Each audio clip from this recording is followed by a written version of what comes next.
Hi everybody, Charis here, and in today's video that I'm recording from beautiful Sedona, you can hear the birds. Ooh, that was nice. I hope you guys heard that. Anyway, what I want to talk to you about is a way to handle pain, a way to heal pain. And there are a bunch of different kinds of pain. There's pain caused by injury, there's chronic pain, there's nerve pain, there's all kinds of pain, and there's emotional, psychological, spiritual, energetic pain. But this method kind of transcends, which is convenient, and it goes through the different kinds, so feel free to use it if you want to. And I've had this pop up at various times throughout my life.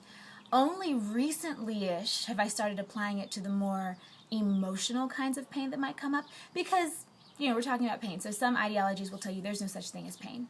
Some ideologies will tell you pain is only resistance to what is, and on and on and on. Okay, that's fine. But when you're feeling what you define as pain, or challenge, or struggle, or whatever it is, there are some ways that you can more easily get through it without writhing in agony so much, even if you're just a slight writher, not a huge writher, okay? So, when I was a little girl, I would sit in the Kingdom Hall, because I was raised Jehovah's Witness until I was about 12, which made my whole ideology much, I don't want to say more interesting, just a different kind of interesting than possibly other people who hadn't been raised in such a firmly set construct of mental thought patterns as religion like that one. So I would be sitting there and I would get a headache. I don't get headaches as an adult. I didn't get very many of them as a child. Migraines do run in my family, however, and as often as not, and I think probably much of the time, not necessarily most of the time, I couldn't say that because headaches have lots of different reasons, but a very common reason that headaches come is because you're having extrasensory activity go on in your brain and you're denying its existence. And so it might be coming through to you in a bunch of different ways. Everyone doesn't necessarily see things or hear things or know things or feel things or a combination of all the above or whatever. But if you've been taught that there's no such thing as whatever it is you're experiencing, then your brain, your mind is going to try to be blocking out those electrical transmissions that are firing through your cortex, okay? And so since energy can never be created nor destroyed, you're likely to have some issues if you just try to tamp down that energy and not let it happen. And one of them is headaches or migraines. So if you do get headaches or migraines, feel free to try this, or feel free to just do things like maybe go sit outside with your bare feet on the grass, ground some of your energy down, or just start affirming things like, I allow all types of energy to move healthfully through my brain.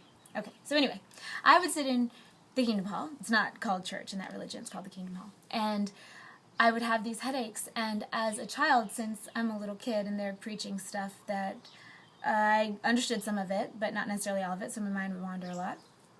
And I would sit there and sometimes close my eyes, and I was able to feel with my sensory system and also to imagine, and what I'm going to give you is a reroute around this visual thing, because I just was killing time, didn't realize what I was doing. I didn't know I was doing energy healing. But what I would see in my mind's eye and feel with my nerves was a section of my head that wasn't in pain, and then a section of my head that was in pain, okay? And the section of my head that wasn't in pain, I would put some kind of color on it. And the section of my head that was in pain, I would put a different color on it. And what I would do was incrementally, I would erase the color from the part that was hurting and move the non-hurting color in. And sometimes it was easy and sometimes it was hard. A lot of times some parts of it was easy and other parts of it were harder, and sometimes it would bounce back and I would have to just keep going and it would be a whole thing. But then by the end, the headache would be gone because I wouldn't stop till it was gone because I was just sitting there anyway, right? So fast forward probably 20 years, and I was reading a book by Lynn V. Andrews. And Lynn V. Andrews and Mary Summer Rain were two very integral authors to my spiritual emergence, or emergency, because they were talking about things that I was experiencing in a way that I could understand. They were Western women who trained with Native American shamans. So, in one of the books, she is talking about a memory she had of being a little girl and training with a medicine woman. And this woman taught her to handle the pain, and I realized it was the same thing I had done. And I tried it and it worked. And also sometimes it actually physically works. I've healed cuts in just a matter of minutes like this before, and I think it's available to everyone to do.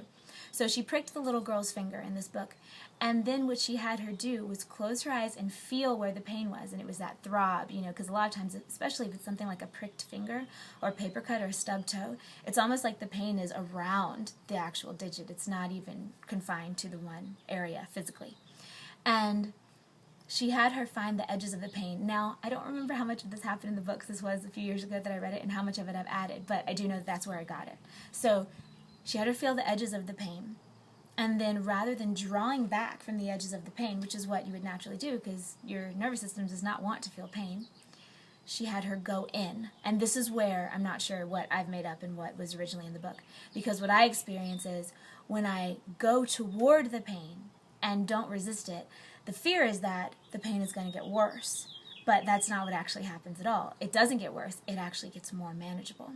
So when you allow yourself to feel this physical pain, right now I'm talking physical, and then you follow it through and try to find the source of it. And you can't be looking at it when you do this because it might not match up with what your eyes are seeing. So if I'm feeling this pain and I'm following the stream of this pain down to the source, to where it hurts the most, then all along the way as I go, there's no more pain. That's what I've experienced. And then a lot of times when I think I find the source, it'll move. So I kind of have to chase it around. And then finally when I get where the source is and I feel it and I just am aware of it, I'm not doing anything to it, I'm just trying to find it. And I get my mental thumb on the pain, it just blossoms away. And there's no more pain. And I've done that so many times with so many different kinds of injuries, from cuts to headaches to bruises to all kinds of things. I don't know how big it would go. Hopefully I don't have to necessarily find out because it's not something I really want to know, but I know it works for at least somewhat minimal injuries. Now, I'm using that with mental or emotional, spiritual, or energetic pain, all of which are unique things. The way to do this is to ask, so what? Or why? Well, I'm upset because someone said something unkind to me. So it hurts when people say things unkind to me. And, well, my feelings are hurt.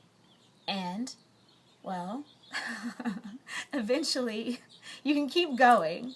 Or this person was out of line. So what? They were out of line. What does that mean about you? And you can keep going down the line, and you can get as curvy and tangled with it as you want, because one of the buts or the ands might be a dead end for you, or it might be something that really triggers you, and then you have to work through that trigger and come back to the point of, oh yeah, what I think and feel inside of this has nothing to do with this necessarily, right? So eventually you'll just come back to, oh yeah, I don't have to care and lower my happiness quotient for anything. I don't have to. It's not something that I have to do. Now, if I'm going through something that hurts, that's okay. It's okay to feel that. Like I said, it's not drawing back from the pain. It's going into the pain and seeing what the pain is doing and finding the source of it and then healing that. So I hope that was helpful. It's, of course, easier to do these things if you kind of sit down and get quiet, close your eyes, take a few deep breaths first. But you don't have to do that. Let's see what's coming up. I'm opening a bunch of new classes and stuff. I've been having just epiphanies like crazy during these past very intense several days. So there's going to be a goddess wine event here in Sedona. I haven't quite finished forming that yet, but it's going to be this August. Really fun. I'm thinking about, September. I'm thinking about September the 26th actually for that. And there's going to be a full moon event in California for this July full moon. I'm going to be out in LA again, so that's exciting. There's also my Learn Meditation class, which I'll put the link to down below. It starts in October. And I think there's going to be one on probably divine feminine power before then. So, not sure. We'll see. But I'll put the links to the one that's open, which is the meditation one, in the info for this video. Anyway, have fun trying this out. You can do it with whatever you want. Feel free to take it, make your own, do whatever. Much love, go in peace, and I'll see you guys up there on the astrals.